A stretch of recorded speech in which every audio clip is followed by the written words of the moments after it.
பெண்களே, நீங்கள் தினமும் அணியக்கூடிய தாலி கயிறு ஒரு சாதாரண கயிறு கிடையாது. அது பெண்களோட திருமண வாழ்க்கையின் அடையாளம் மட்டுமல்ல, அவர்களின் கணவரின் ஆயுள், குடும்பத்தோட நிம்மதி இது எல்லாத்தையுமே குறிக்கிறதா சொல்லப்படுது.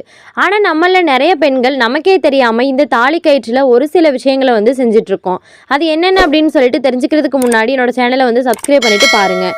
அப்படியே உங்களுக்கு எந்த கடவுள் பிடிக்கும் அப்படின்னு சொல்லிட்டு எனக்கு கமெண்ட்டில் சொல்லுங்கள். புனிதமான இந்த தாலி கயிற்றில் சில பேர் ஊக்கு, சாவி அப்படின்னு சொல்லிட்டு ஒரு சில இரும்பு சம்மந்தப்பட்ட பொருட்களை சேர்த்து போட்டிருப்பாங்க. ஆனால் இந்த தவறை செய்யக்கூடாதுங்க. மீறி செஞ்சோம் அப்படின்னா கணவனுடைய வளர்ச்சியும் வருமானமும் தடைப்படும் அப்படின்னு சொல்லப்படுது. ஆனால் அதுலேயும் ஒரு சில பேர் தாலியை கலட்டி எங்கேயாவது வச்சுட்டு அப்படியே ஒரு சில நாட்களுக்கு அப்புறமா அணியிறது. இந்த தவறையும் செய்யக்கூடாதுங்க.